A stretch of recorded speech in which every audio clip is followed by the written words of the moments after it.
What is going on, everybody? How is everybody doing today? Welcome back here today to another draft reaction video. We're going to go through here in all the drafts. We've done 2018, we've done 2017, we've done 2016 free agency, which was yesterday, and now today we are doing the 2016 draft, which wasn't as good of a draft as the 2017 or 18 draft. So there could be a lot of bad grades here. We'll see. It is by Adam Frommel, Bleacher Report. I will leave a link to the article in the description below if you want to check it out. This guy's been here, I guess, for a minute doing draft grades. So let's see. Maybe he's gotten better over time, but let's see if he wasn't as good in 2016. So this was obviously the Ben Simmons, Ingram, Jamal Murray, Chris Dunn, Jaylen Brown, that draft. There was some good players nowadays because obviously like at first Siakam, Ingram, Jamal Murray, they didn't look super good. Buddy Hield as well, but they've all kind of come into their own to really solid NBA players or really good NBA players, some of them. So yeah, let's get into this. So the first one, oh wow, he didn't do this by draft pick. Okay, he went this by letter or by letter of the team. Interesting. All right, so this the Atlanta Hawks, they did that 3-team trade where the Pacers got Jeff Teague, the Jazz got George Hill, and then the Hawks, they ended up getting the 11th or 12th pick in the draft, excuse me. So yeah, they took Taurean Prince in this draft, and they give it a B. I think that's fair. Maybe a C plus, B minus. He kind of just got overpaid by the Nets for 2 years. He was obviously in that salary dump. Well, they're going to take on salary in the Allen Crabbe deal, and they got a first-round pick and a future first out of it. A B might be a little generous, but it's nothing to nitpick about. B minus, C plus, so that's not that bad. All right. They also took DeAndre Bembry, but he wasn't grading, I guess, second-round picks. That's just the overall grade. Okay. That's annoying. That's kind of inflated now. I want kind of just first-round grades. So they also took DeAndre Bembry, who's been okay for them. He was a first-round pick. I don't know where they got that first-round pick from. And then Issa Cordinaire hasn't been much for them, and neither really is Bembry. Celtics, all right, they had a pretty eventful draft because they got Jaylen Brown, Gershon Masuli, not as good, and Ante Zizic, yeah, well, he was in the Kyrie trade, but they ended up getting a B minus here. I think that's unfair. If you're going to give Taurean Prince a B, yes, these picks were, looking back on it, awful, like, terrible, especially for the 16th pick, but Jaylen Brown has turned into a really good player, a borderline all-star, and definitely a top 5 player from this draft class, so a B minus is definitely a little bit harsh. Moving over to... they also took Demetrius Jackson and Ben Bentil and Abdel Nader, so a lot of guys. Abdel Nader actually played a little bit for OKC this year. Brooklyn Nets, honestly, a B+. Did they just get LeVert? They got Whitehead as well. I agree. I think a B+ is actually a perfect grade for this. Even though they got LeVert at 20, so maybe an A-, because LeVert is a very solid player for the 20th pick in the draft. And it was a great trade, too, where they moved Thaddeus Young and got Caris LeVert. So I like that a lot. B+, I think, super fair of a grade. Isaiah Whitehead as well. Seton Hall hasn't done much. The Bulls, so Denzel Valentine and Paul Zipser already gave this a B+.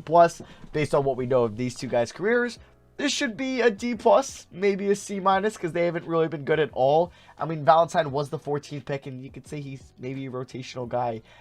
Could be, no, he didn't really, like, he was kind of falling out of the rotation for Chicago this year, who was a bad team. So, no, this should probably be a D+. So that one was a little wrong. A mini steal.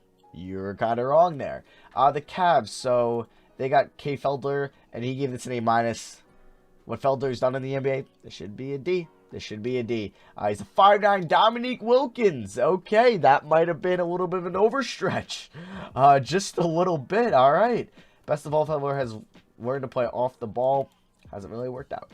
The Dallas Mavericks, they took A.J. Hammonds. I really like this guy. I remember we used to get this guy all the time in 2K16 in the auto-generated draft classes. Dallas, they didn't have their first-round pick. I guess maybe from the Rondo trade. Yeah, from the Rondo trade.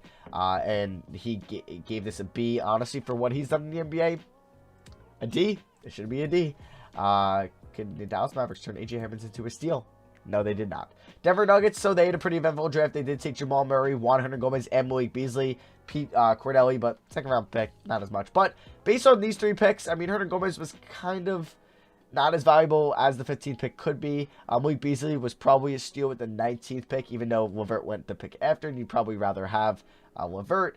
But Jamal Murray at 7 definitely does not deserve a B. Deserves a D. No, I'm just kidding. It deserves a A-. I think definitely. Jamal Murray's turned into a very good player. He just got the rookie max. He's making $30 million a year. So I believe that this should definitely be an A. And there hasn't been, I don't know, I feel like he's been kind of off on these. I wish he was grading just like single first round picks, because it'd be easier, because obviously these are going to be inflated now. But yeah, a B, too low, should be an A minus, I think, for what Murray and Beasley and Hernangomez have turned into. So Detroit Pistons, he gave Henry Ellison an A. He gave Henry Ellison and Michael Gibnajay an A. Oh, that is bad. These two players are out of the league. Henry Ellison was a bust. This should be an F, honestly, but a D, maybe. Henry Ellison played for 3 years. I don't know, but an A, man, this guy has not done a great job so far grading these. So yeah, not looking good. The Warriors here, they ended up taking Damian Jones with the 30th pick. Okay, he's been here and out of rotations in his career. B+. And Patrick McCaw, you know what? He's a 3-time champion. So 3 in a row. So you know what? I'm cool with the B+ there. I feel like that is semi-fair. Next team we have here is the Houston Rockets. I guess only 26 teams made draft selections in the 2016 draft. Interesting. But Chinanu Onaku and Zauki, neither of them have done anything in the NBA. So a B- is probably too high. It probably should be in the D's. Yeah, like a lot of these. But yeah, that was obviously not a great grade. So, moving on here to the Indiana Pacers, where they traded their first-round pick for Thad Young. They took Georges Niang at 50, and I think a B is a fair grade for what Niang has come into. He's not doing it for the Pacers, he's doing it for the Jazz, and he's turned into maybe an okay rotational player. I don't know, on a team with a better bench, he would be getting as many minutes, but you know what, the mini-band is alright. I think B is fair. And obviously they had the 20th pick, but they traded that for Thaddeus Young. Moving over to the Clippers here, they took Bryce Johnson at 25. He was a bust, as much as it hurts me to say as a UNC fan. He was a bust. And then David Michinu from France and Diamond Stone from Maryland. So, yeah, this should probably be an F. Diamond Stone, you know, he's played a little bit in the NBA. But, yeah, this should probably be a D or an F. So, yeah, obviously this draft wasn't too good outside the lottery. So, yeah, not as good there. Lakers here, Brandon Ingram, he gave it an A. All right. I mean, looking at Laker Brandon Ingram, probably wouldn't do an A, maybe a B+, probably a B+. But what he's came into this year, an A. I'm cool with that. They also got Zubats at 32. Yeah, you know what? This should be an A. Getting Zubats at 32, he's turned into a really good center on a good team. He's starting for the Clippers. Yeah, he's not playing 30 minutes a night, but he's, you know, he's getting some minutes on a potential championship team. So, yeah, this honestly should be an A. Good job, Adam, with that grading selection. Grizzlies here, they took Wade Baldwin at 17. Ugh. Deontay Davis at 31. Double ugh. Rade Zagorak, triple ugh. And then Wang Zealand at 57, quadruple ugh. B+ is too high. Should be a C-. Wade Baldwin hasn't really done anything in the NBA, and neither has Deontay Davis or any of these guys. So this should honestly be a D-. Or maybe because Baldwin played a little bit. I mean, all right, to be honest, I don't know Baldwin's exact stats off the top of my head, but I know he's not really playing at all now. Wade Baldwin, yeah, so he is not even on a team this year. Oh, God, no. No. No. This is horrible. This should be an F. Give this an F. This should not be a B+. Not at all. All right. I get him mistaken with Patrick Baldwin, but he's the top prospect coming into the NBA draft soon. The Bucks, at least he gave this a C+. Because on draft night, probably be like, oh, he could be a steal. But no. Thon Maker, he might be one of the worst players in the NBA, so maybe this should be an F. But yeah, Malcolm Brogdon. Oh, okay. No, okay. I take that back. Even though how bad they missed on that, Malcolm Brogdon to amazing player for the 36th pick. That alone should give them at least an A-, and then we can drive the overall grade down with Thon Maker to a B+, a B, not a C+. That is too low with the Malcolm Brogdon pick. Thon Maker pick was horrible. It's crazy that your 36th overall pick is miles better than your top 10 pick. That's just insane. But yeah, we knew Thon Maker was just a huge risk, and he was just didn't have the frame to be a good NBA player. But yeah, I don't like the overall grades. I wish it was solo grades. But yeah, Brogdon, maybe he's saving that grade. I don't know. But he doesn't fit the typical physical profile of an NBA wing. Well, he ended up being a 2. So he's a modern 2 guard. But that doesn't make him ineffective. He's a terrific shooter and defender, which happened in the NBA. He's a smart player who's ready to make an impact. Coach Jason Kidd won't hesitate. Yeah, Brogdon turned into an amazing player. Chris Dunn, okay, and yeah, that was the only pick, B+. Since he was in the Jimmy Butler trade, okay, you know what, they were able to get some value out of that. But Chris Dunn as a player, C+. He's a really good defender, but not much on the offensive end. So I'll give it a C+ just because his defense is really good, but a B+, probably way too high. It should be more of a C+ range. The Pels, they took Buddy Hield at 6, and they took Check Diallo at 33. Diallo was okay for them last year. Haven't really heard his name too much this year, actually. But Buddy Hield, obviously, he was in the DeMarcus Cousins trade. And, yeah, Chuck Diallo was on the Suns this year. Okay, yeah, it's not much. But, you know, Buddy Hield at first looked like, oh, maybe he's not that good. He was a senior. Yeah, 22 coming out of Oklahoma. But as a King, he's turned into a really good NBA player and definitely worth a top 6 pick in the NBA draft. So, honestly, I'm cool with an A- based off Buddy Hield alone. And if you want to drive it down to a B+, I think that would also be fair. But I think Buddy Hield deserves to be an A-. OKC, they took Domantas Sabonis. A+, all right, you know what? Ended up getting them Paul George. Daniel Hamilton, okay, not really as much there. But you know what? An A+ is a little bit too much, I would say. But I would probably give the Sabonis pick alone an A. For the 11th pick, I would give this an A. He was an all-star this year. So you know what? An A+ for the 11th pick. He was an all-star this year. Sure. You know what? Give it an A+. They ended up flipping him for Paul George. And they basically got him the assets for Paul George for Serge Ibaka. So kind of crazy stuff there. They turned Serge Ibaka into Paul George. Shout out to Sam Presti. So you know what? I'm cool with an A+. The Magic here, Steven Zimmerman, they did not have their first round pick, it looks like. Obviously, the Sabonis pick was their first round pick. So, he gave this a C- based off what Steven Zimmerman has done. Let's see Steven Zimmerman's NBA stats. Did he even play? He played in one year, and he had a career total of 23 points in the NBA in 19 games. Never mind, this should be an F. Should be an F-. Sixers, A. What? Okay. I mean, Korkmaz is a good player. Luwawu might be a rotational player for a couple more years. He played a little bit for the Nets this year, but Korkmaz was important. And Ben Simmons, who's what now, a 2-time All-Star? This should be an A+. If you're gonna make this as a bonus thing, an A+, I think we should make Ben Simmons an A+. Do the 76ers presumably toy with the idea of bucking convention and adding floor spacer Brandon Ingram? Okay. No matter how broken Ben Simmons' jumper may be. So this was already a thing, I guess, going into the draft. He's an incredible franchise-altering prospect, exactly what the lottery dwelling perpetually, rebuilding Sixers needed.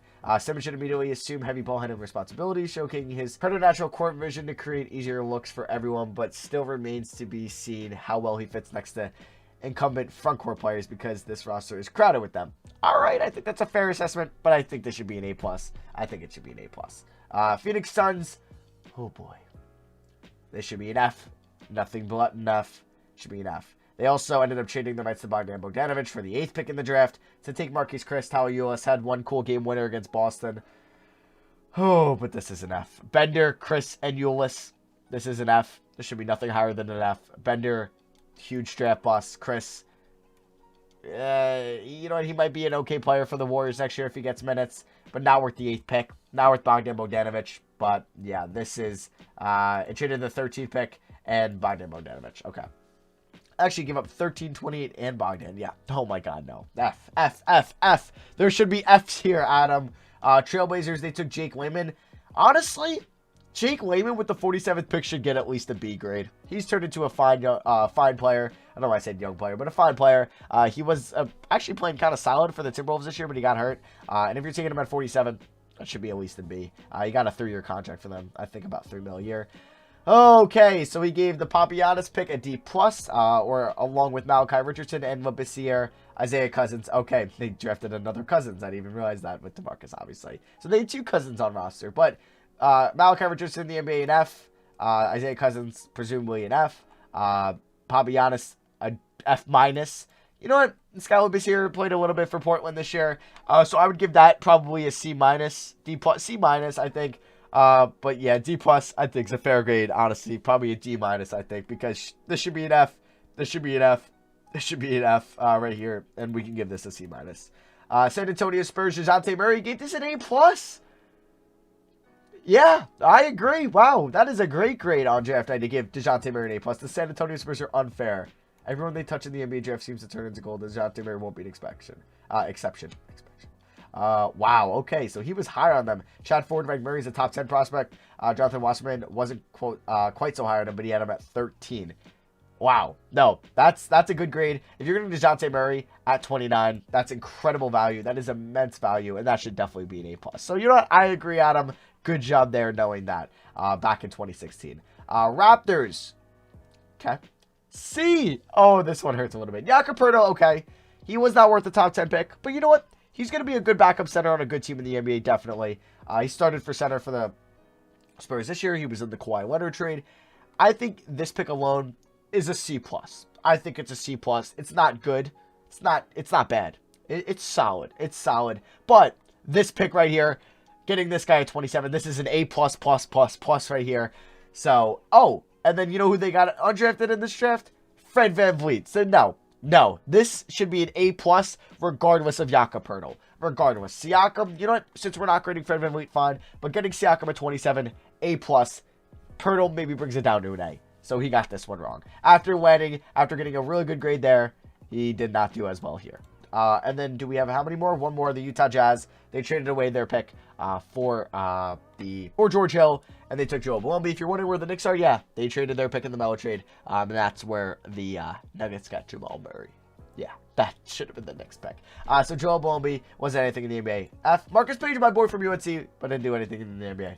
So we give that an F as well. And then Tyrone Wallace, an F. So yeah, it was weird. This one was different because it was he graded kind of teams overall draft. I like it better when he did player by player. So yeah, that is going to be for me. Hope you guys did enjoy. Let me know in the comments if you guys want to see me do 2015, try to find 2011, 2010. Also, somebody recommended that I do player comps, like who these player comparisons were when they got drafted and see if they kind of lived up to that hype or not. So yeah, let me know if you want to see that in the comment section below. I'm definitely down to do that. But yeah, thank you all for watching. Drop a like if you guys do enjoy these videos. I love you guys, and I'll see you guys next video. Peace.